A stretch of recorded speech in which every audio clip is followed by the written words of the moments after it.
From the Hill Country in Texas, this is OneRadioNetwork.com. Well, the Hill Country, we are waiting for fall to fall. 105 again today. Yeah, it's been one of those, boy. It's a pretty warmy summer. But hey, it's Texas. We know how to do it. Good morning. We're going to talk about your money, honey, this morning. It's the first Wednesday of the month, September 6th. And our good friend Fred Dashevsky and the real world of money, carrying on a tradition that we started 2008 with his former partner, Andrew Goss, who left us a few years back. And now we visit with Fred once a month. And Fred buys and sells gold coins for a living. And he's good at that because he's been doing it. And he and Andy started many, many years ago. If you'd like to join the show, please do. Questions about whatever in the world of money, 888-663-6386. The email, Patrick, OneRadioNetwork.com. We're going to come on after Fred is come and gone and talk about a few things, answer some emails. I'm really behind on emails answering, so we're going to do that and get into some detoxing stuff that people are wondering about. I went through a big one. So here we go, off to the great state of South Carolina. Is that right? I can't believe I don't know whether it's South or not. It's South Carolina, right? Hilton Head. It is South Carolina. Good morning, Fred. Good morning. Good morning, Patrick. Welcome to September. Yeah. Did you guys do a little hurricane action thing?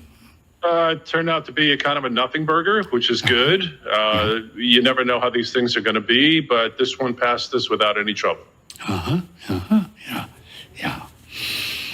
So, in the world of money, what I saw an article today on Epoch Times. You know Epoch Times?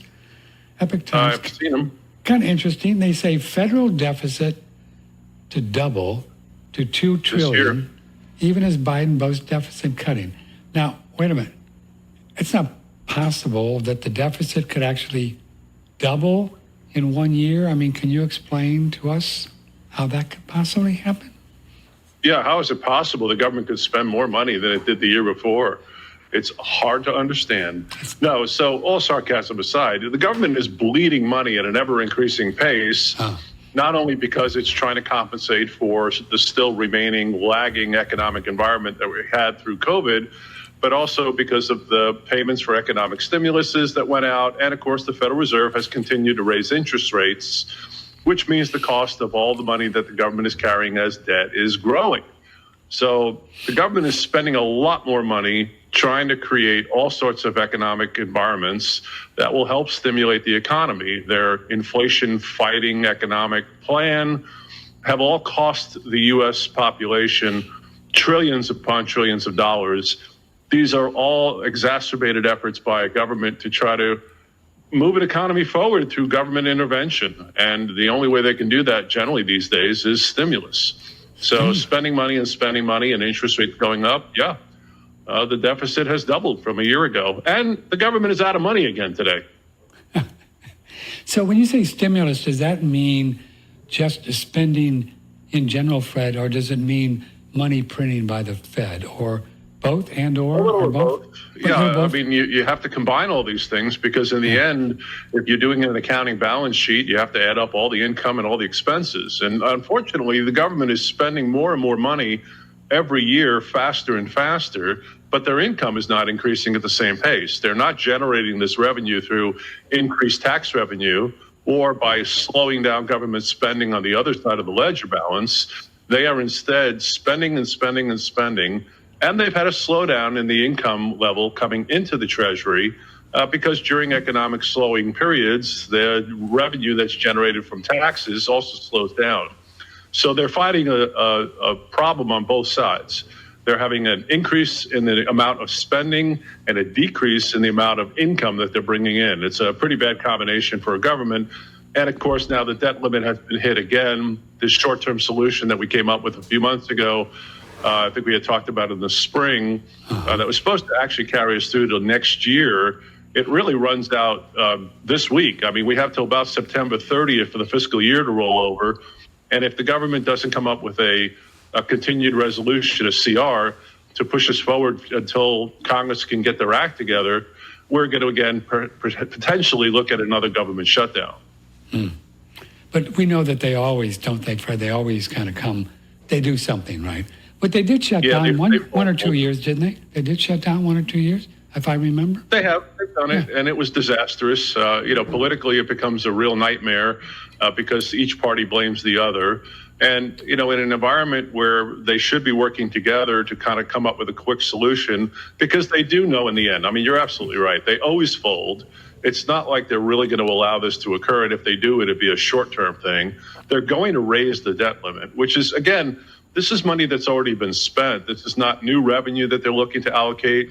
They are looking to simply finance money they've already allocated, but they've run out of money to do that. So they have to allow Congress to raise the amount the government can go into debt in order to pay off their existing bills. So I agree that they will yield, and this should become a problem that they resolve with either a continued resolution, which just buys them a little bit of time, or the Republicans and the Democrats have to actually sit down at a table and agree to a budget. And this seems to be the prevailing problem, is they will not play together in the same sandbox. Yeah. But are we at a point where there's so much overspending that it would be impossible? Well, I don't like to use the word, Fred, but do you think they would ever get to the point where they can balance a budget? I mean, that's out of the realm of possibilities, isn't it? It's so big right now, the overage. Well, if you're just looking at balancing, so there you're only going to pay attention to today and say, are we raising enough revenue to cover our current expenses? Right. In other words, are we not adding more to the existing amount of debt? I would suggest that the dealing with the existing amount of debt is beyond anybody's control at this point. I think, that ship has sailed, but the idea of potentially balancing a budget still is within reach. It would mean curtailing some of the government expenditures and raising more revenue, which this is going to be interesting coming into a political year.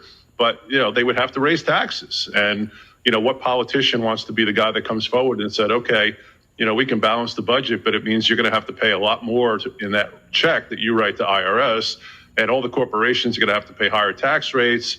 Those are going to be necessary in order to kind of at least balance the current budget. So theoretically, we may be able to get something done to curtail adding more to the existing amount of debt. But even if we accomplish that, which is, not an easy thing, and I don't think it's going to happen, and I don't think it's going to happen easily. It's possible, unlikely, but possible.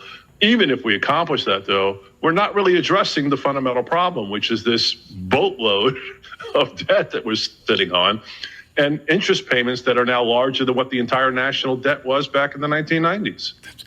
What are the interest rates? Do we know for sure? But it's probably between 1 and 1.5 trillion, right? Interest on the debt in that range? Interest. So do you remember the 90s? I mean, when we were talking about a $900 billion national debt, and people were panicking about the idea that, we were looking at $900 billion as a total national debt, and that we were going to cross into this $1 trillion mark for the first time. And, the Congress and Wall Street and the banking system and the Federal Reserve itself, they were all kind of freaked out about that idea. And here we are now in 2023, and not only have we obviously surpassed the $900 billion national debt, we're now $33.5 trillion in debt. But the interest payments are now higher than the entire national debt was in the 1990s. How is that possible? It's only, 30 years? I mean... Well, herein lies the problem. The rate at which this is happening has accelerated. Yeah. So what used to take 10, 20, 30 years to happen now happens in a period of 2, 3, 4 years. Yeah. So it's accelerated so rapidly that doubling the interest or doubling the debt is happening almost annually. And at that level, if you were to extrapolate out, within the next 9 years, the U.S. Treasury Department will be carrying about $50 trillion worth of bonded debt obligations, and the interest payments will probably exceed $3 trillion a year at that point. Wow. I'm looking on the Fed balance sheet today, and it seems to be going up. We the people now owe the Federal Reserve Bank of New York $7.5 trillion. They own $7.5 trillion worth of that 33, right? $7.5 trillion. Yep. Wow. And they've done a good job of trying to reduce their balance sheet. They made an effort to do it at the end of last year and the beginning of this year. But then at one point they had to reverse that because it turned out that they were so short on capital that the Fed was forced to purchase huge amounts of bonds to get the economy moving forward again, and ended up increasing its balance sheet back to where it is currently. So they are trying to push back on that. It's very difficult for the Fed to sustain a balance sheet that large because they become almost by default the buyer of last resort for all the treasuries that are being issued. And you don't want a country sustained only by its central bank. I mean, it's just an uncomfortable because situation to the money, right? Try to maintain an economy when they're the only ones supporting it. Yeah, because they're creating the money to buy these treasuries on the computer rather than it coming out of pension funds and investors and foreign countries, right? That's the inflation. Imagine every time the government runs out of money and the Federal Reserve creates more. Well, every time a central bank prints money, it devalues the existing currency that already is out there. So it's robbing money from the public in order to cover its shortfalls. And it is a solution because it creates the capital that they need, but that comes at a massive cost for the individual people. So you have an entity, the Federal Reserve Bank, which is an unelected group of officials, making a decision about the public's funding and the public's value. And they are eroding the value of Americans' wealth every year at an ever increasing pace because the government's needs to raise capital continue to grow way faster than the government's able to raise capital. And by default, then it has to look to its buddy, the Federal Reserve, to say, hey, I need to borrow more money from you again and again and again. And please continue to support us. So we do face a kind of a interesting economic problem when the reliance is so heavy on the country's central bank to keep the economy going. It, first of all, is unsustainable, and second of all, is rather dangerous moving forward. Well, that's the dirty big secret, as you just so eloquently said. I mean, look what we're going through with the price of eggs and milk and chicken and beef and whatever, rent, everything.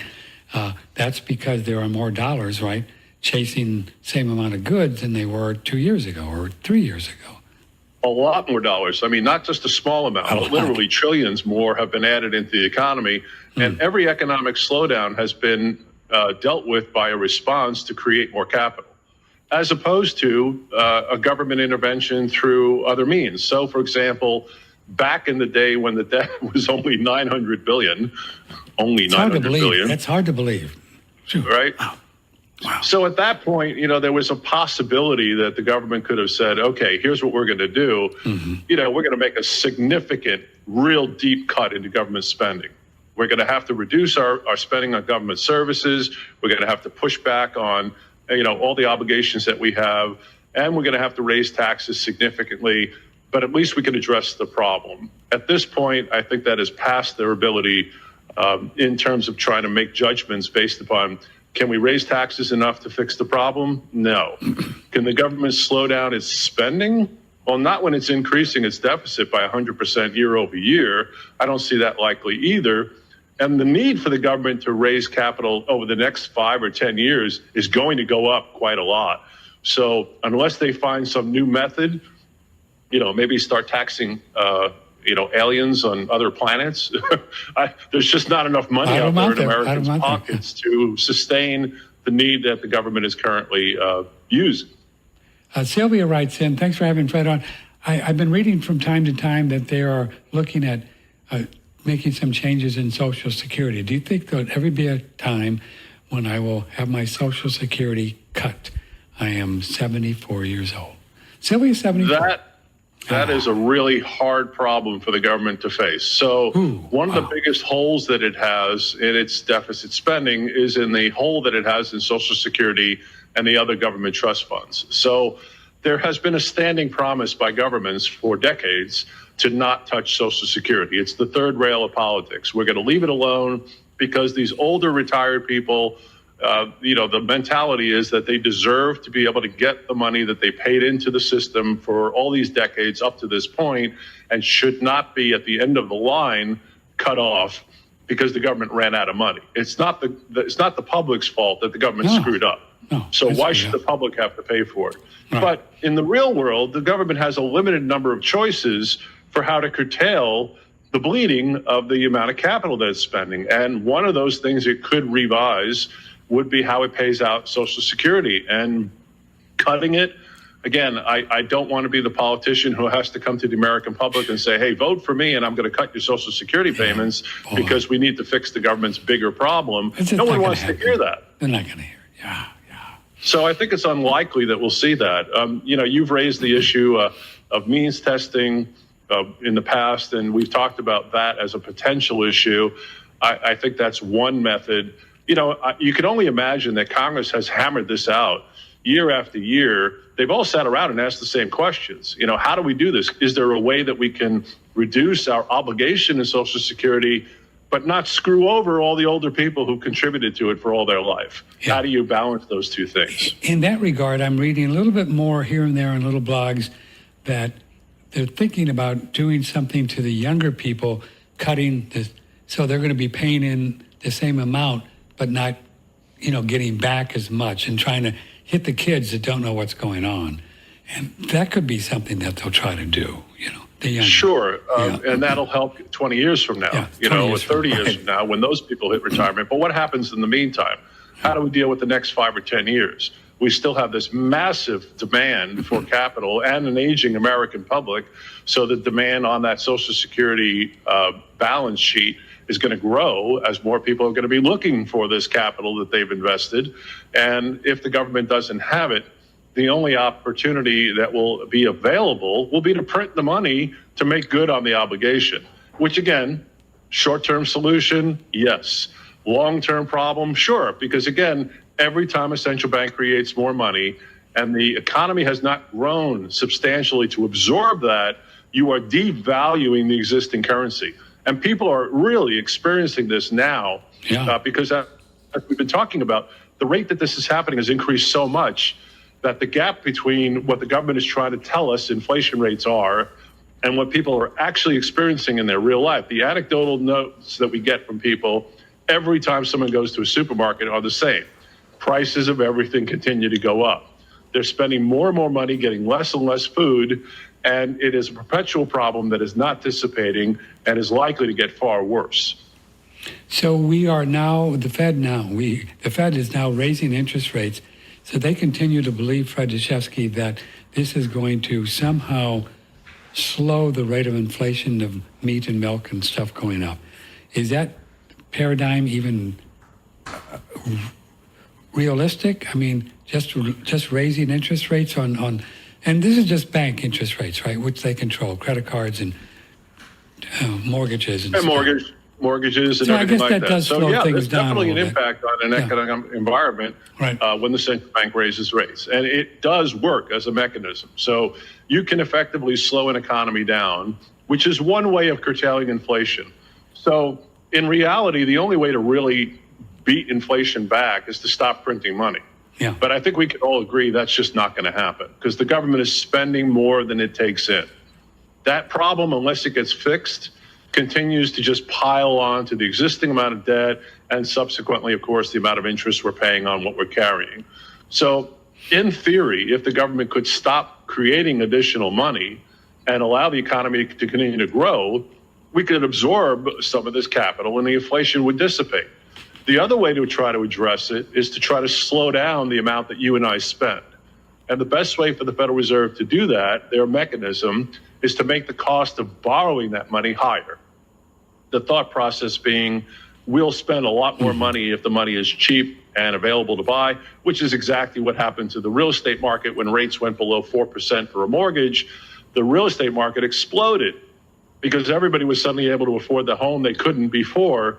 Now that rates are over 7%, we are seeing a somewhat of a slowdown in the growth of real estate values. And, the market, the economy is slowing a little bit, but the labor market is still extremely strong. and we're still seeing inflation persist throughout the economy. So whether or not raising interest rates alone is going to be sufficient is the problem that the Fed is facing.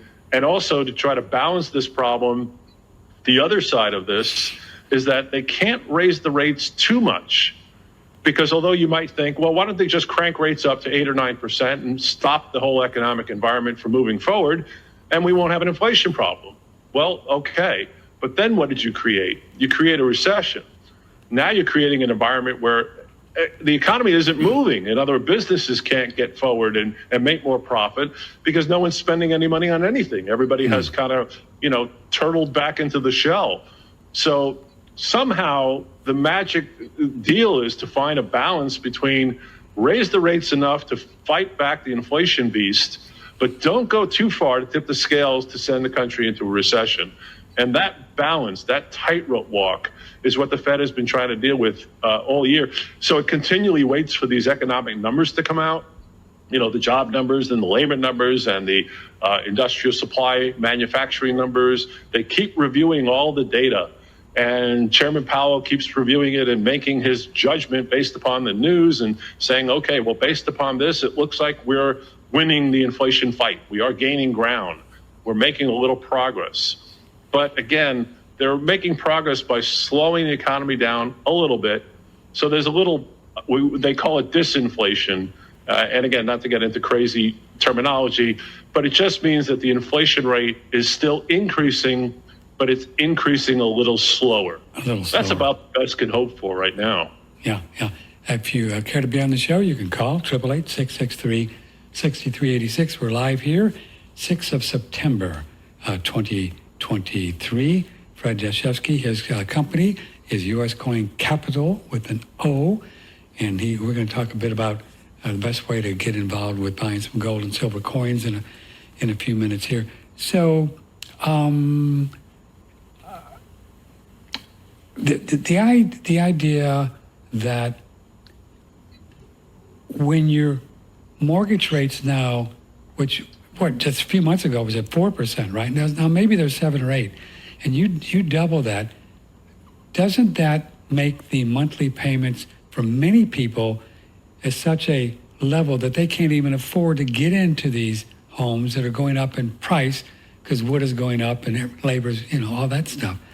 So doesn't that slow things down as well with housing? Yes. And where's housing now, Fred? Is it low, medium, rare as far as housing prices going up? Do you know? Well, there's been a little slowdown in the rate at which housing prices are increasing. And in some cases, it's starting to stall a little bit. Some are actually expecting we might see even a retraction a little bit in some of the home prices that have been gained recently. So that is exactly what they're trying to do. So raising interest rates, making those mortgage payments more expensive is having the impact the Fed wanted, which is to slow that part of the economy down. So yes, you're absolutely right. At 3.5% versus 7.1 or 7.2% on a mortgage, you're talking $700 to $1,400 differences per month on a typical mortgage. Wow. And in some cases, that is going to price people out. Sure. So they won't be able to make that home purchase. And that should slow down the rate at which the housing market moves forward, which is one part of the economy. So, you've got the labor market, you've got the balance of the Fed also, part of their mandate is employment. So they're trying to make sure that people can get jobs. So if you slow the economy too much, how many businesses are going to hire additional people if the economy is slowing down? That means the job labor market is also going to have a problem. So the Fed has got to try to do this to where they can have an impact, but again, not go overboard. The real estate market is going to be probably a lot more stable in terms of growth in value over the next year or so. I don't think we're going to see these rapid increases that we have previously experienced, because I do believe, like you said, a lot of people are going to get priced out. They just can't buy that house anymore where they could have when the rates were 3%. I got a quick little personal story I think our listeners will find interesting, and you probably will too, and maybe something for them that they could look at. Because of our sales, we've been having issues the last year or so, just going down because people just don't have the money, and that's how we support ourselves, right? And so I got behind in my mortgage payments, really starting to get behind. I mean, like a lot, like 5 payments. But I was calling them once a month and saying, listen, I'm working on this. We're rebooting the company, and we're going to, I don't. And they were cool. They were saying, okay, well. And, they came back at me, Fred, with I didn't ask for it because I didn't know better. They came to me, offered a loan modification, same deal, putting all the interest payments on the end, on the rear, lowered my mortgage payment by $700 a month, and said, at 4%, would you like this, Mr. Timpone? Yeah, that'd be fine. Sure. And I go, so they whoa. pushed the debt down at the end of the line instead of you paying it up front. But what do you care? I mean, if you can afford I don't the care at all. I guess. Now, but the message is to people: if you're having a hard time, talk to these people because they don't want to foreclose on you. They could have foreclosed on me 3 months ago, right? If they want, you know what I mean? They don't want to do that. They don't want to. Well, remember, it wasn't that long ago, in 2008, we had the massive housing crisis. Sure. So the defaults on mortgages were really climbing. I mean, defaults were going up and going up and going up. And just before the market crash in 2008, a few sharp people began to recognize that there was an increasing rate at which mortgage defaults were beginning to occur in America. It led them to believe that there was a problem with the housing market. And of course, during that period, Wall Street had taken upon itself to sell massive amounts of bundled mortgages, mortgage-backed securities, collateralized debt obligations. So they had absolutely institutionalized the mortgage market.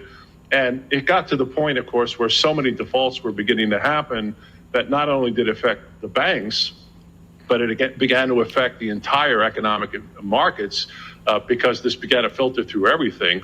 All of the investors, and that includes the fund managers, the big hedge funds, all the big investment banks who had loaded up pension accounts all over the world on these mortgage-backed securities, were suddenly finding that these things were all but worthless because the underlying value that they were predicated on was eroding.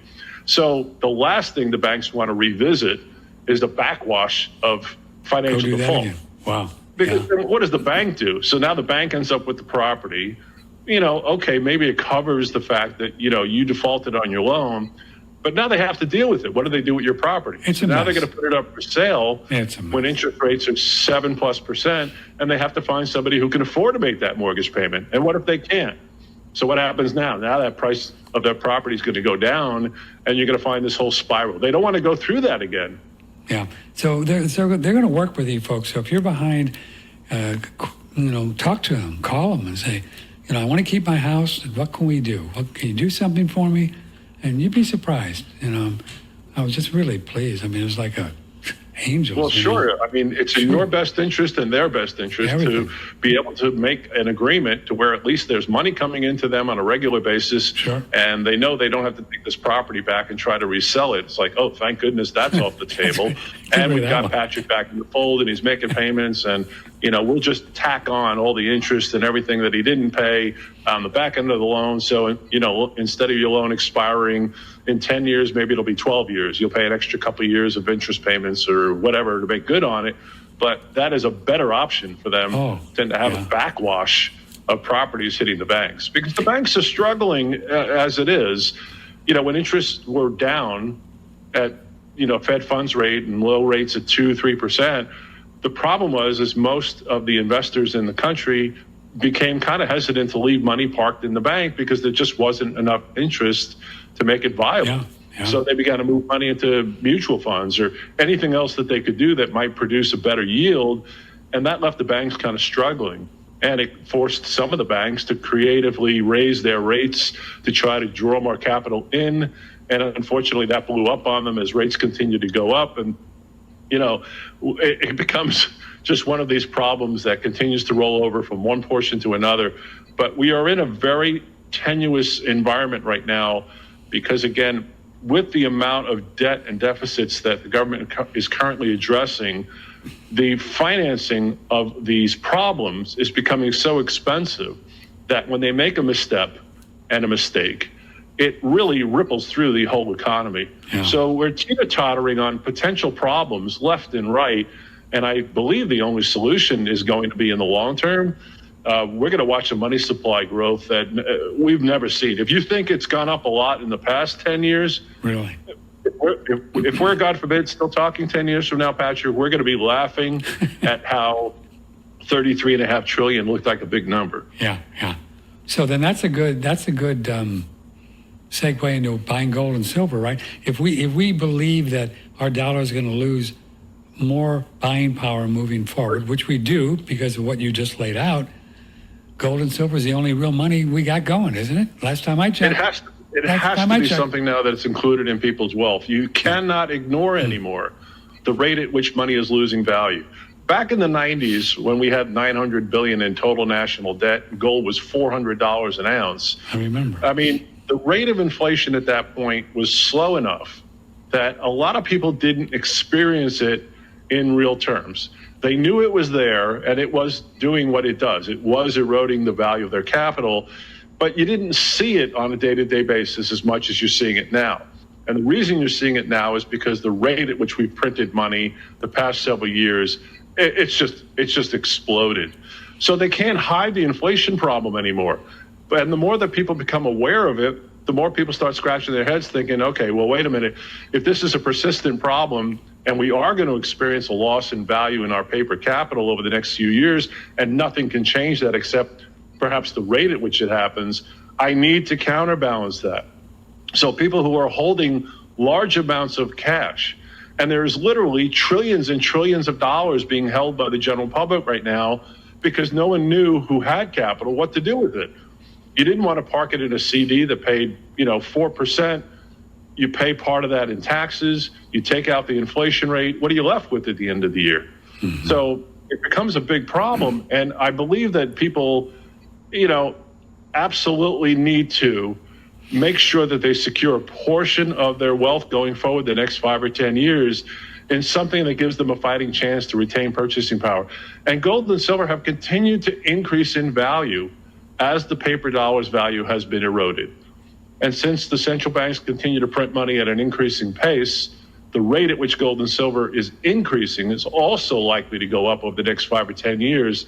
It'll become quite profitable, but it'll definitely counterbalance the loss. So for those listeners who have accumulated wealth, and unfortunately a lot of it might be sitting in forms of paper, don't dismiss the real likelihood that the value of that paper is going to be so significantly eroded. If you don't counterbalance it, you may find in 5 or 10 years, it's as if somebody has come in and stolen 50% of your money. That's not good. Has gold and silver prices kept up with inflation over the years? They continue to beat inflation every year. Really? And will continue to do so. Keeping in mind, of course, there is some volatility as the price of gold and silver climb because there is a lot of different variables that are incorporated in the actual price day to day.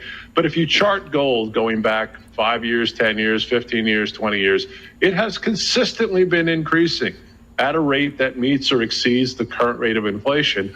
So it does provide a good counterbalance for people. Keep in mind now that, we have a rally in the dollar.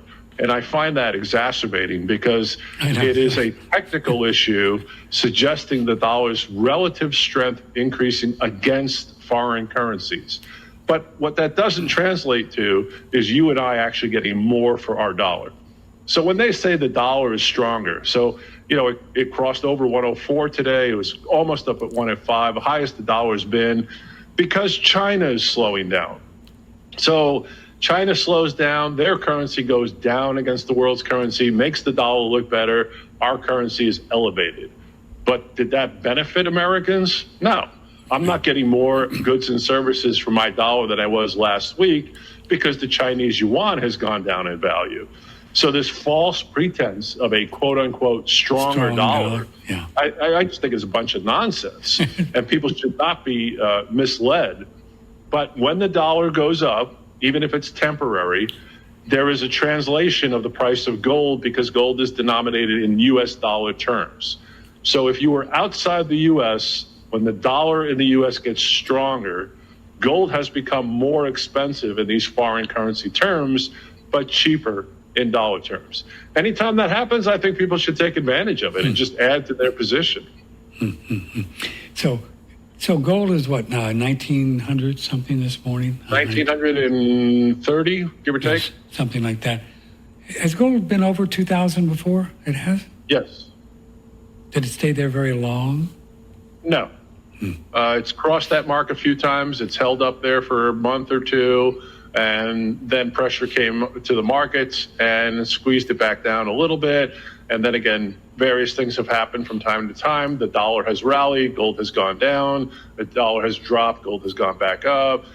You've got a lot of things involved. And again, the day-to-day price of gold is a complicated commodity, but it has crossed $2,000, and it has stayed there for a month or two or three. And again, it's a ratchet effect. So this used to happen when we first crossed $1,000. It stayed there and then pulled back to 900, and it hovered in the $900 range for a while. Then finally, when it cracked over 1,000 and went up 1,100, it didn't revert below 1,000 anymore, and that just became a thing of the past. And then we moved on, and then we hit levels in the $1,400 to $1,500 range and $1,600 to $1,800 range. So we keep on ratcheting up the number, and right now we're between roughly 1,900 and 2,050, and we're in that trading range. So it's likely to go up and go down, and then a couple of years from now, the idea of gold below 2,000 will again become a thing of the past. And we'll harken back to the days where we could have bought gold for under $2,000 an ounce, because that'll be gone. Patrick has said during some of his shows that back in 1930, this guy pays attention. Back in 1933, they did not call in the numismatic coins. Does Fred think they would ever be able to take away our coin collections? Whoa. I say no. The bullion market recall that occurred in 1933 was very specific and did preclude numismatic coins for good reason.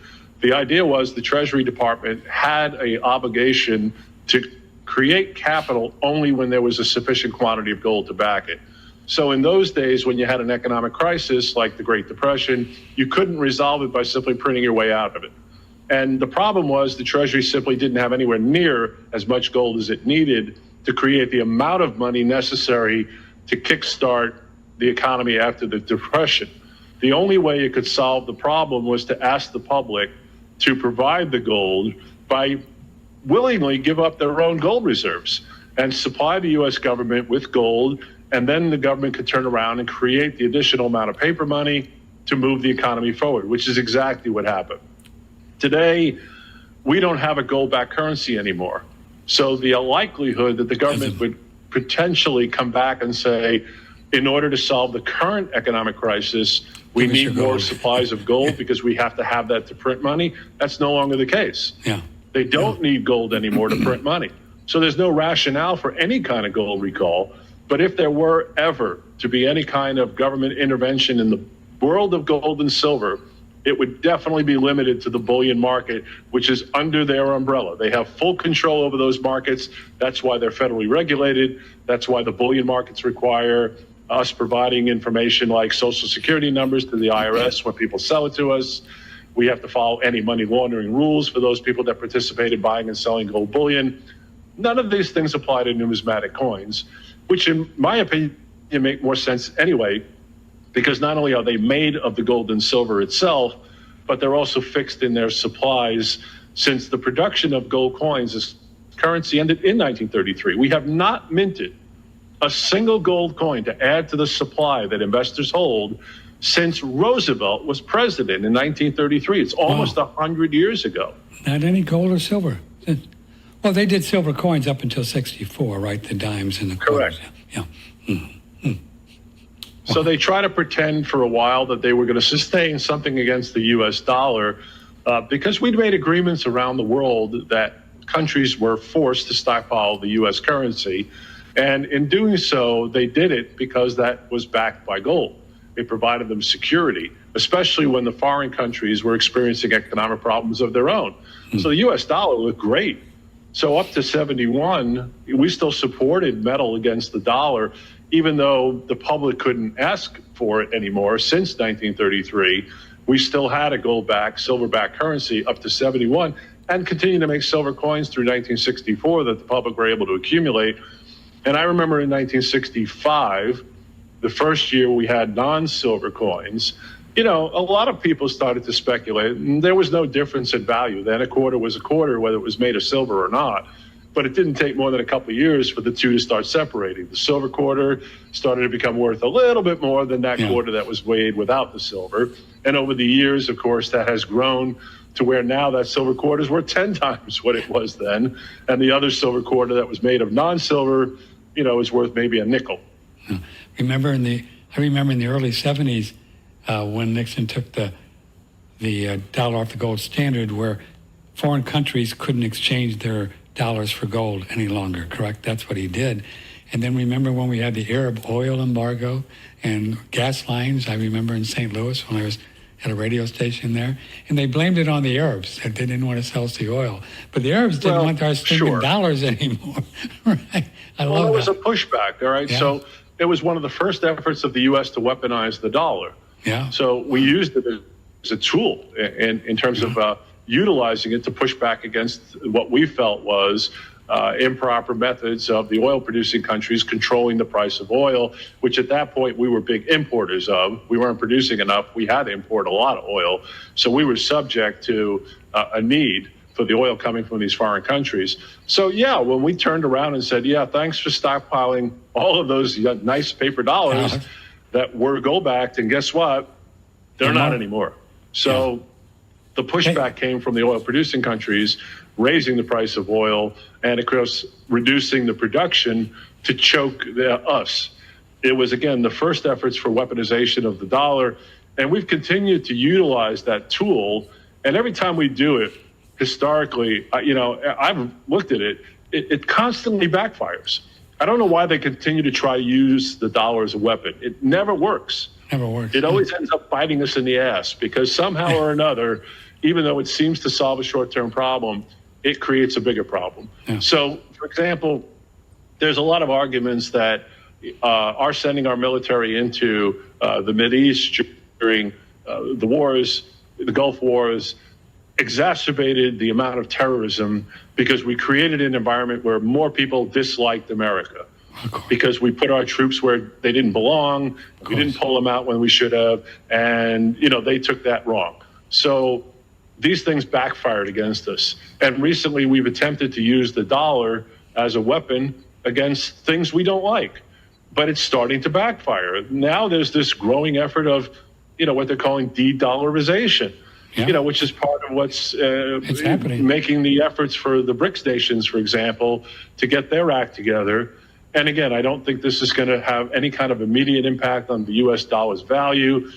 Many, many years down the road from now, it may start to look like an alternative. They have enough internal problems with the countries involved to get themselves together. They don't even agree amongst themselves what they really want to do. Some of them don't want to use a BRICS currency to directly push back against the Western banking influence. Some of them want to use it specifically for that reason. And there's a little battle between them amongst how they want to utilize this.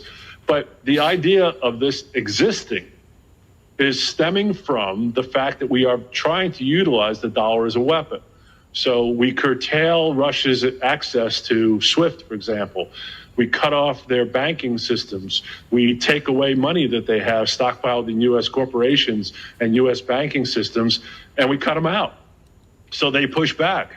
So again, I think that this historically has been a horrible decision to try to utilize the dollar as a weapon. And if we continue to do that, we're forcing de-dollarization. You keep poking the bear. You keep poking the bear. They're going to do it. I think 6 more countries joined up in this last meeting at BRICS. Some big countries too. In Iran, they're getting tired of getting all these things against them, and they're joining up. And so, some people think that someday they're going to have their own currency, but you think it would be a while, Fred, before that would affect the dollar at all, a BRICS currency? Yeah, I think it's going to be quite some time. They are discussing the idea of backing it with gold. Again, they have not done this. It is something that they're going to have to do an awful lot of work to do. Can you imagine? And then, there's a process. So if, for example, this actually takes hold, then you have to convince other countries around the world that this is going to exist long enough to make it viable. Because no one wants to speculate on something that might fall apart because internally the countries can't agree. And no one's going to stockpile any currency if they don't see a future value in it. So it's going to take a while for it to gain some foothold. Sure. And then from there, I still believe if and when it does really become a significant issue, I believe there will be a pushback from the powers that be within Dollar Inc. I just don't think they're going to sit idly and let this, just happen without their intervening somehow. And I don't know what that will look like. That could be anything. We come up with another excuse to invade one of these countries to, quote, liberate them. Sure. Sure. Or whether we find some other rationale for pushing back. But I just don't see that. A lot of people were worried that, come August 22nd, which came and went, when they announced the idea that they were going to try to build some sort of de-dollarization economic environment with BRICS, that this was the end of the dollar as we know it. I don't buy that now any more than I did then. And again, this may take some time, but it is something that is worth keeping an eye on because it goes to the issue of why it exists in the first place. Fundamentally, if there were nothing wrong with the dollar and everybody were playing fairly, there would be no reason for anybody to look elsewhere. But if we continue to try to use the dollar as a weapon, I think we're asking for trouble. Yeah. And I can remember the day, 25 years ago, that you even thought about using anything other than a dollar to sell oil.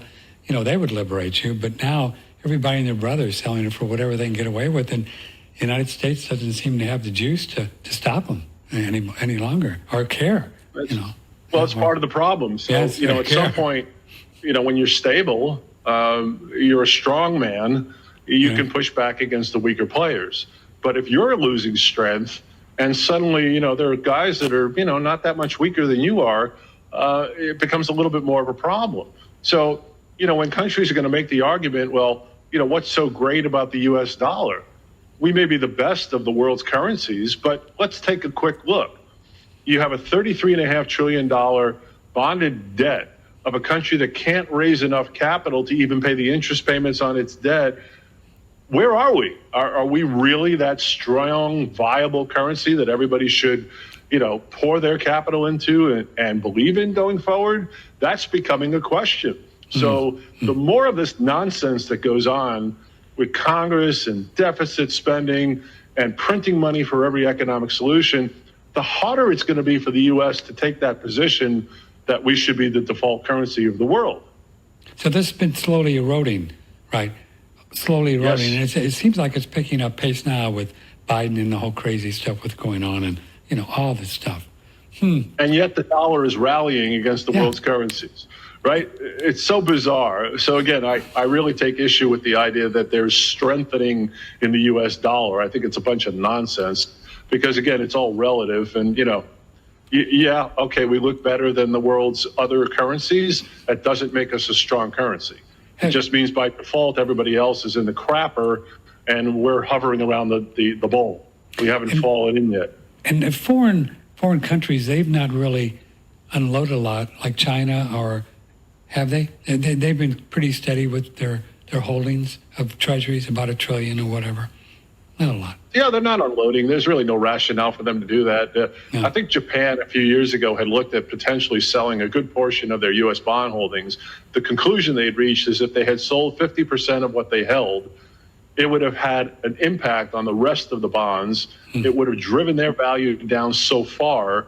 It would have reduced what their accounting looked like because the value of those remaining bonds that they held would have been reduced so much by their own selling of the first portion, it would have almost negated the sale. There would have been no economic benefit. So they just defaulted and said, nah, there's no point in doing that. So as long as we continue to pay interest payments and make good on those obligations, people are going to continue to buy U.S. treasuries. But the rate at which we're selling treasuries is mind-boggling, especially when we have to not only have foreign countries and investors support it, but when that's not enough, the Federal Reserve has to step in and accumulate, what did you say, $7.5 trillion worth of government obligations on its balance sheet just to help support, the current environment. Also, I'm looking on the Fed's balance sheet now. we still have, I keep saying we, I need to cut that out. They still have $2.5 trillion worth of mortgage-backed securities from 2008, the Big Short. They still got them sitting there, just in a vault somewhere. Think about that for a minute, right? That's crazy. This is 2023. Right. They are still carrying debt from 2008's fiscal problem. Yes. They have not been able to completely address yet.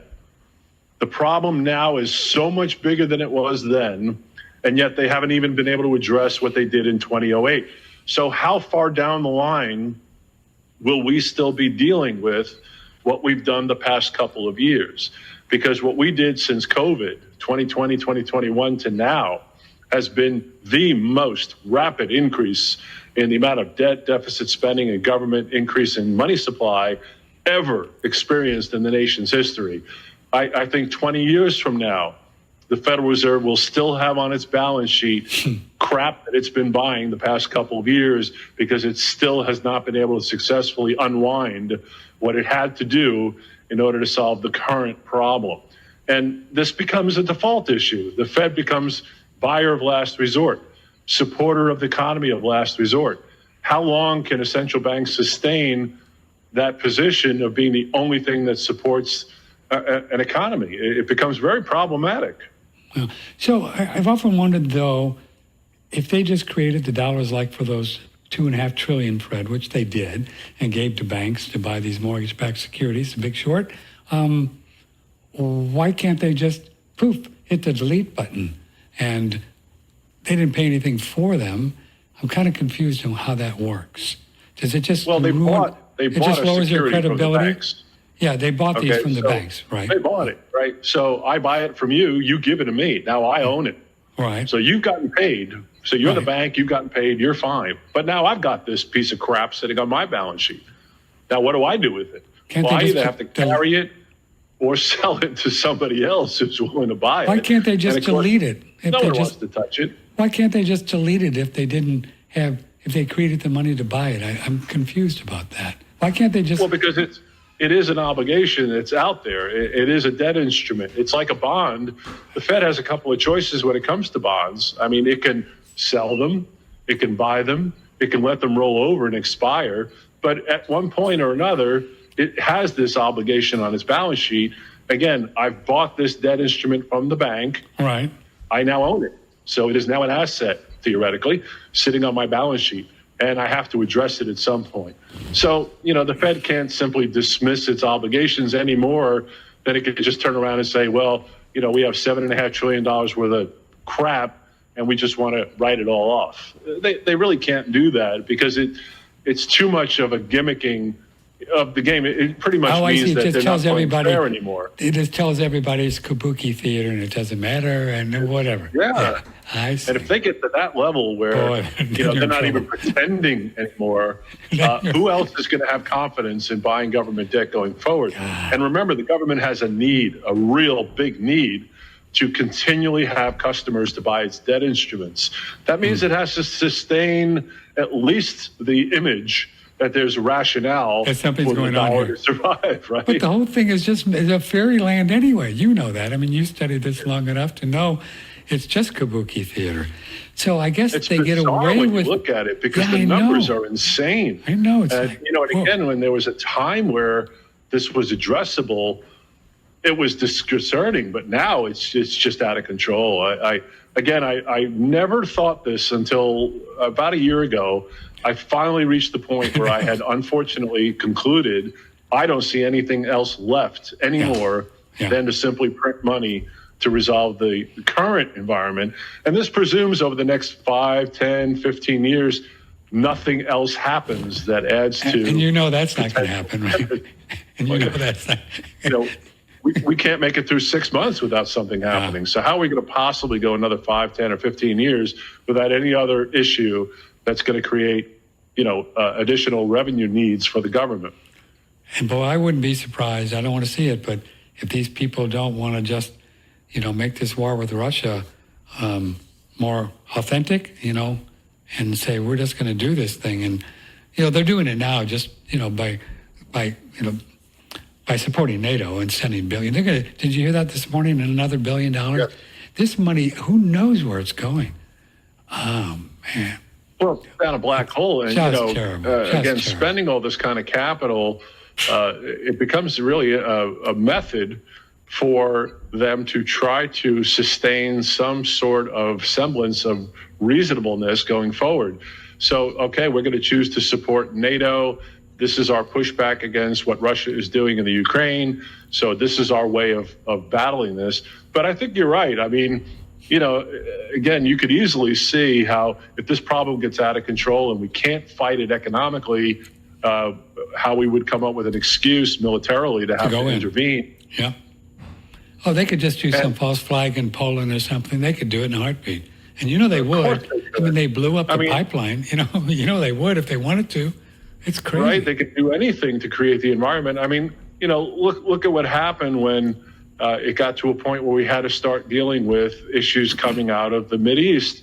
We found rationale to go in there. And this whole thing with the Mideast wars, starting with the Gulf War, if you remember, even during George Bush's administration, this was supposed to be about $11 billion in cost. And we were supposed to retain a lot of that through oil we were going to find when we went in. Well, we're about 10 trillion into the war now. Yeah. And, it's been 20 years. It's not over. It's become much worse than Vietnam ever was. And there were people that were, talking about that at the time, that this looks like America's new Vietnam. And, most of those powers that be dismissed that and said, no, this is not going to be a long-standing thing. We're going to be in, we're going to be out. Yeah. And it's not going to cost us anything because we're going to gain all this capital back through. Well, that never happened. Never happened. Okay, before we go, let's talk a bit about folks that they kind of know what numismatics are. These are gold and silver coins that have collector value. They come graded, third-party grading system, right? NGC is what you use. And they're in plastic, and they have so much value on the books that you can actually buy a book. You can actually go online and say, what is a 1923 St. Gaudens 65 worth? And you can get a pretty close price, right, of what it's worth. Yeah. Right. Yeah, the market is very, very open and apparent. Yeah, there's plenty clear. of information available for people to ascertain value. Right. And we have lots of coins that range from the simple old dimes and quarters that we've talked about that just sell for a little bit more than their melt content. Right. And by the way, that premium, as I mentioned in the last show, has squished back down to levels it has not been since pre-COVID. So the premiums over their melt value is good on the generic pre-65 silver coins are the lowest they've been in years, making it a very, very big opportunity for investors to accumulate. And then in the gold coins, if you think about a $20 gold coin, it was $20 at face value with that 1 ounce of gold in it in 1933. So what that told you was that, an ounce of gold was $20. Mm-hmm. And why does a $20 gold coin cost more than its face value now? Well, the first thing that happened, of course, is the value of the gold it was made of began to exceed its face value. This is part of the reason the production ended. You couldn't produce a 1 ounce gold coin for $20 anymore. If it costs $35 in gold, you can't make a 1 ounce $20 gold coin with $35 worth of gold content. You would force the public to melt the coin for the $35. If they could buy it for $20, they could make that $15 all day long. And what would stop people from perpetually doing that? So the price of that $20 gold coin begins to increase. And it continues over the years to where now that gold content in the coin is worth $1,900+ alone. And then, of course, you have survival rates where most of these coins that were minted back in 33 and earlier don't exist anymore. The government had melted a massive quantity of them in the 1930s. And then, of course, mint condition examples carry a higher value than those that are heavily worn out and circulated, as they appropriately should. So that value continues to grow as well. So it provides people with not only an increasing value in the gold going up, but also the value they carry as a coin continually increasing because supplies are fixed. And people ask this all the time, but it's been your experience over 30 years at this. There's always a market for these coins somewhere, right? I mean, even if you move to Costa Rica, and just find a girl and cook, and where Fred go, there's still going to be a market, right? That's the life plan, huh? Okay. You know what I'm saying? There's still going to always be a market for these coins, right? Always. Well, there has been always tremendous demand for American gold and silver coins. Believe it or not, going back to the 1790s, from the very first coins that were minted, there were people that loved them and wanted to collect or save them. And of course, we've had some very interesting coins minted by the U.S. Treasury over the past couple hundred years. And even the most generic and common ones, there is a huge market for people looking to accumulate this as a method of wealth protection. So the demand has existed for a very, very long period, literally hundreds of years. In fact, the demand for gold and silver coins has been viable and in the United States longer than there's actually been a stock market. So before they ever built the building on Wall Street, gold and silver coins had already been around for decades, and there had already been collectors and investors interested in, the sheer curiosity or beauty of the actual artistic nature of the coins.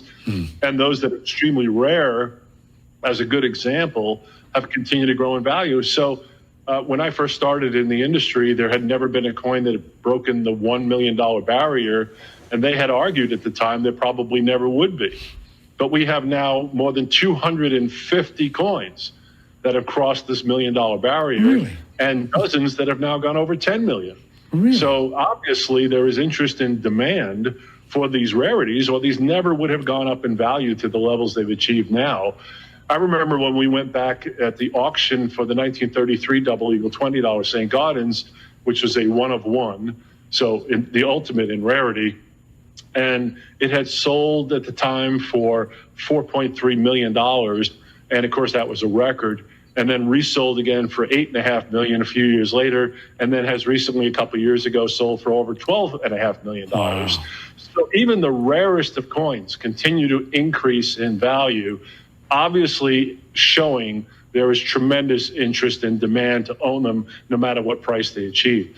Now, there are esoteric coins. Some of them have not gone up in value as well as others. So a little bit of guidance is helpful, and we are happy to provide that for people, because there are a couple of sides of the market. Most people these days are working with the most commonly available coins, so they're dealing with the broadest part of the market, which definitely experiences the largest support and demand. So I feel very comfortable recommending this to people, with the idea that in the future, there would, of course, be a market readily available for them to liquidate when they choose to do that. Somebody says numismatics are difficult to sell at most places. I don't think that's true. I mean, you can go to a coin. It isn't true. In fact, most people don't experience that at all. Yeah, again, it depends on what we're defining now. If you're going into a pawn shop, well, you're going to the wrong place. Yeah, you don't go to a pawn shop. If that's what you're experiencing, because you're walking into a guy who buys stuff at melt value and buys jewelry and doesn't care whether a coin is graded or not, he's trying to steal it for the belt content, yes. But if you go to numismatic dealers, you're not going to find that problem at all. And again, there is an issue of recognizing how and when to do things properly. Part of that guidance comes with what we recommend to people, how we suggest they both buy it, hold it, and sell it. And we'll be glad to help educate people on the best way to avoid any kind of problems. But everything comes with a non-perfect market. I mean, there is no perfect market. The numismatic world is not perfect.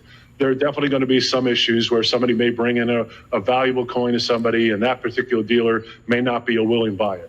Sure. So is that a problem, selling numismatic coins? Yes and no. But again, it's like real estate. Is it a problem selling real estate? Well, yes and no. I mean, sometimes. It all depends on a lot of variables. So everything comes with its issues. And it's, we need to be adults about this and recognize that it's not a perfect market. But in the end, I would bank my money on the value and growth of numismatic coins and my ability to sell them in the future, way over the idea of holding that capital in paper money any day of the week. Oh, I agree with you. And these days in banks, I mean, if I had a bunch of money, I wouldn't be sitting in a bank. I tell you what, you know what I'm saying? Oh. It'd be a nice problem to have, but I wouldn't be sitting in a bank. I'd be doing something with it, buying gold and silver. People are worried. People worry these days not only about what the interest payments the bank pays are after you take out the taxes you have to pay. Let's say you get a CD at 5%. So you're going to pay about 15% of that roughly in taxes. So you take a $100,000 CD, you get your 5% after 12 months, you've gained $5,000. $750, $800 comes off the top of that. For taxes, that leaves you about $4,200 or so. And then you have even if the government number is correct, you've got a 4.1% inflation rate. That's again about $4,000. What are you left with? You had $5,000 in interest that you gained. You subtracted the taxes you paid. You subtract the inflation damage, and you're left with negligible gain after a year of locking up your money. So the banks are facing somewhat of a problem, and investors recognize this. But I would say to people that are holding cash right now, this is a horrible time to be sitting on large amounts of money in the form of paper, because the rate at which it's being eroded is really accelerating. And people should not ignore this, because if they do ignore it, they're going to wake up in 5 or 10 years and be devastated by how little the money they saved buys, because they unfortunately stored it in the wrong form. And when you depose your money into a bank, they own the money, right? It's not ours. They can do whatever they want with it. I know people don't want to hear that, but well, in theory, it's your money, but people have experiences. I've had conversations with a few people in the last year that had really large amounts of money in the bank and try to withdraw it. It was really interesting. In some cases, there was a month or 2 months in lag time between trying to get your own money out of your own account. A guy walks into his bank, he's got $10 million, and he says, I want $1 million in cash. And, they don't just hand it to him. They don't make him wait a couple hours. They make him come back. They make him fill out forms. And it could take weeks or months maybe before he would ever actually have the money. It's just not like it used to be. And the banks are really facing this kind of problem of trying to keep people happy enough to where they'll leave their money in the bank and not come for redemptions too quickly. Because what we experienced this year was what happens when too many people decide they don't like their bank and they want their money.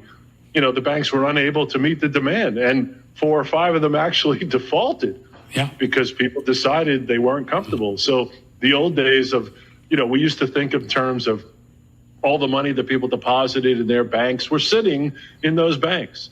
And the banks would loan it out, but they would keep a supply. And the Fed forces the banks to keep a substantial reserve and keep money on reserve with the Fed to make sure that the system sustains itself. But anybody who's got large amounts of money who's trying to withdraw it in cash is already experiencing a bit of an issue. So, people are going to say to me, selling a numismatic coin may be difficult. Well, go ahead and try to get your money out of your bank. How difficult is that? And so what Fred's talking about on these currency silver, pre-1965 dimes, quarters, half silver dollars, right? These are pretty much silver coins that you can buy. And what's the limit on those? Are they 1,000, right? You have to have $1,000 minimum? Well, that's the minimum order I could work with is about $1,000. Generally, silver coins are sold in a bag quantity. A bag is 1,000 face value, which would represent literally 4,000 quarters, or 10,000 dimes, which weigh the same, by the way. 4,000 quarters and 10,000 dimes weigh exactly the same, have exactly the same amount of silver content, as does 2,000 half dollars. So whichever way you do that, the math is the same either way. A full bag of silver coins, which weighs about 52 pounds, would cost an investor today about roughly $24,000. And that's generally how these silver bags are sold. Now, we can do a half a bag or a quarter bag, or take a value of money and simply divide in as many coins as possible. But most investors are trying to accumulate about a full bag for every family member as a safe haven, to give them the flexibility to literally sell 1 quarter at a time if they needed to, or sell 5 bags at once if they need to, because there's full liquidity in that part of the market every day. And it's a great way for people to acquire a good wealth protection against weaker paper dollars to buy bags of silver. Now, for those that want to reduce the weight and the volume, gold coins become much more acceptable in that regard. You can buy a row box of 20 NGC graded, mint condition $20 gold coins for about $50,000. And I mean, again, that's a perfect method for people to accumulate larger amounts of capital and have a much more portable and manageable form of gold and silver, or we can mix that up, all depending upon the interest and what the customer is looking for. So you just take these puppies, put them in a safe or a very, very safe place, bury them or whatever, and just save them for a rainy day. You just save them for a rainy, and you're going to be okay. I mean, you can't guarantee anything, but 5 years from now, you're going to be happy you got them. Right. That 1990 period, $900 billion in total national debt, $400 gold, a Mint State 65 graded $20 gold coin was $625.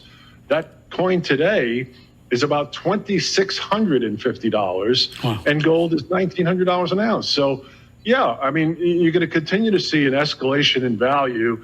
But again, I recommend that people look at this seriously, not so much as a casual idea that, yeah, that wouldn't be a bad idea to have a little gold and silver. I think it's way beyond that now. It is an absolutely essential part of what has to be a portion of what people do, because you can't count on paper money to sustain value anymore, because the rate at which it's being inflated it's just so rapid right now. We don't need 30 years to experience a drop in purchasing power. People see it every day now, and it's going to become much worse over the next 5 or 10 years, and most people are not prepared. And I think it's a good argument that this is just not generic to the United States. Almost all countries are in the same position, right? They're all much worse. They're all just much worse. So gold and silver, overall, big picture, will become more valuable because there's money printing going on everywhere. I don't care where you are. Russia, the Eurozone China, has 10% inflation right now. It doesn't. So that's their government number is 10%. So God only knows what it really is. What it really is, right?